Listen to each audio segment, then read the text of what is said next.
Assalamualaikum warahmatullahi wabarakatuh. Bismillah walhamdulillah wassalatu wassalamu ala rasulillah wa ala alihi wa sahbihi wa mawala la hawla wa la quwata illa billah amma ba'du.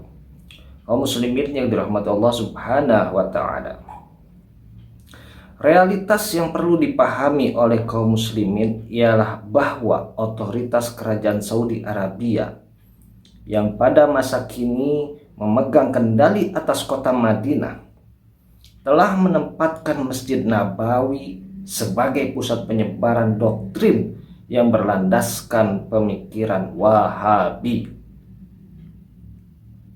Akses untuk menyelenggarakan kegiatan ilmiah keagamaan di masjid tersebut pada umumnya hanya diberikan kepada individu-individu yang merupakan produk pendidikan dari lembaga-lembaga keagamaan yang dibangun dan dikendalikan oleh pemerintah Saudi. Kajian akidah yang diajarkan dalam tradisi Wahabi, khususnya yang berkaitan dengan sifat-sifat Allah, menunjukkan perbedaan yang signifikan dengan warisan intelektual para salafus saleh yang menjadi rujukan Ahlus Sunnah wa Jamaah. Meskipun demikian, Wahabi kerap menampilkan citra diri dengan klaim bahwa mereka mengikuti manhaj salaf. Dalam konteks ini, terdapat pula sejumlah penceramah atau ustadz dari Indonesia yang diberi otoritas untuk menyampaikan kajian di Masjid Nabawi. Namun, pemahaman akidah yang mereka sampaikan seringkali dinilai problematis dan berpotensi menimbulkan kesesatan di tengah masyarakat muslim. Misalnya ketika mereka menafsirkan secara literal hadis tentang Allah turun ke langit dunia. Bayangkan tatkala seorang kemudian tidak beriman tentang Allah turun ke langit dunia. Kemudian dia menafsirkan bahwasanya yang turun adalah rahmat Allah Subhanahu wa taala, ya, turun di langit dunia di sepertiga malam terakhir. Bagaimana semangat orang untuk beribadah? Beda tatkala dia tahu bahwasanya Tuhannya sedang turun ke langit dunia mencari dia. Maka dia semangat untuk salat malam. Yang turun cuma rahmat.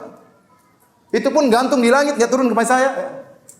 Rahmat Allah cuma turun sampai di sepertiga malam. Terus buat apa cuma gantung di langit, tidak sampai kepada kita. Ini menjadikan orang akhirnya kurang mengagungkan Allah Subhanahu wa taala. Itu bayangkan tatkala kita tahu bahwasanya Allah turun ke langit ke dunia sepertiga malam yang terakhir mencari hamba-hambanya, tentu kita lebih semangat untuk apa? Beribadah. Dalam tradisi Wahabi, pemahaman terhadap hadis tersebut diwajibkan secara tekstual apa adanya sesuai makna kebahasaan. Pendekatan semacam ini justru menimbulkan kebingungan di kalangan awam pengikut mereka sendiri yang sudah meyakini sesembahannya berada di atas arsy, hingga muncul pertanyaan-pertanyaan kritis seperti apakah langit kedua dan seterusnya berada di atas Allah ketika dia turun ke langit pertama. Ternyata benar saja pertanyaan tersebut pernah diajukan kepada salah seorang ulama Wahabi, yaitu Ibnu Utsaimin, dan tercatat dalam himpunan fatwanya, yaitu kitab Majmu' Fatawa Ibnu Utsaimin, juz pertama halaman 206. Wasu'ila, dan ditanyakan, hadis sama'u tsaniyatu fama fawqaha takunu fawqahu idza nazala ila sama'i dunya. Apakah langit kedua dan apa yang berada di atasnya akan berada di atas Allah apabila dia turun ke langit dunia? Fa'ajaba biqaulihi, maka beliau, maksudnya Ibnu Utsaimin, menjawab dengan ucapannya, la wa najzimu bihadza li annana law qulna bimkani dzalika la batalat sifatul uluwi. Tidak, dan kami memastikan hal ini karena jika kami mengatakan bahwa hal itu mungkin terjadi, niscaya batal sifat tinggi berada di atas. Wa sifatul uluwi lazimatun lillahi, dan sifat tinggi berada di atas adalah sifat yang melekat bagi Allah.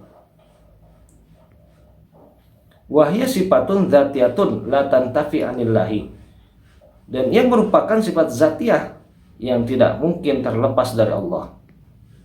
Wala yumkinu an yakuna syai'un fawqahu, dan tidak mungkin ada sesuatu apapun yang berada di atasnya.